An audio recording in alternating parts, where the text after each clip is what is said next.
The geopolitical architecture of the Middle East shifted violently in February 2026 following reported U.S. and Israeli strikes that targeted the highest echelon of Iranian power. For 37 years, Ali Khamenei sat at the center of a complex web of religious authority and military might.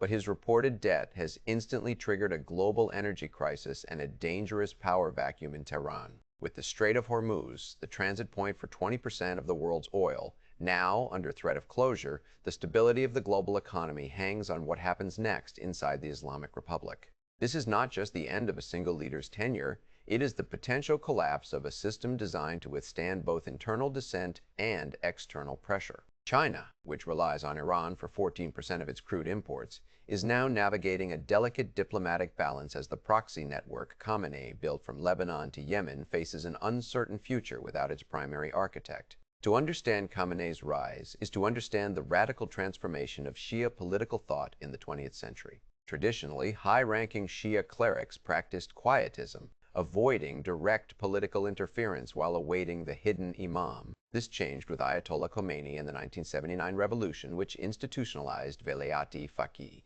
or the guardianship of the jurist. When Khomeini died in 1989, Ali Khamenei, a middle-ranking cleric and then president, was chosen as his successor. Unlike his predecessor, Khamenei lacked the grand Ayatollah status required by the original constitution. To bridge this gap in religious legitimacy, he spent 3 decades building an unprecedented patronage network. He moved from being a revolutionary activist who survived a 1981 assassination attempt to a leader who systematically restructured the Iranian state, merging political survival with a divine mandate. The power of the supreme leader rests on 3 distinct pillars: constitutional authority, military control, and the suppression of religious rivals. Structurally, the office of the leader holds final say over the judiciary, state media, and the military, effectively overriding any popular will expressed through the presidency. Khamenei's primary tool for enforcement is the Islamic Revolutionary Guard Corps, or the IRGC,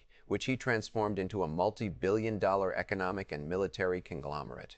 To manage the clerical establishment in the holy city of Qom, the regime used the Special Court of Clergy to arrest or house arrest dissident Grand Ayatollahs who questioned Khamenei's religious credentials. Beyond the borders, Khamenei deployed asymmetric warfare, funding and arming a ring of fire consisting of Hezbollah, Hamas, and the Houthis. This strategy allowed Tehran to project power across the region without engaging in a direct, conventional war with superior military forces like the United States. The conflict over Khamenei's system presents 2 irreconcilable visions of Iran's future. Supporters of the current structure argue that the guardianship of the jurist is the only mechanism capable of preserving Iran's revolutionary identity. They view the West as inherently materialistic and predatory, believing that an uncompromising Islamic state is the only defense against cultural and political colonization. In their view, stability is maintained through spiritual superiority and resistance. Conversely, critics within the clerical establishment and the broader population argue that the state has cheapened the faith by forcing it into the service of politics. They contend that by using Islam to justify economic mismanagement and the suppression of basic rights, such as the 2022 protests following the death of Mahsa Amini, the regime has actually alienated the youth from religion entirely. For these actors, the solution is a return to clerical autonomy and a government that derives its legitimacy from the consent of the governed, rather than a divine claim. The vacuum left by Khamenei points toward 3 immediate developments.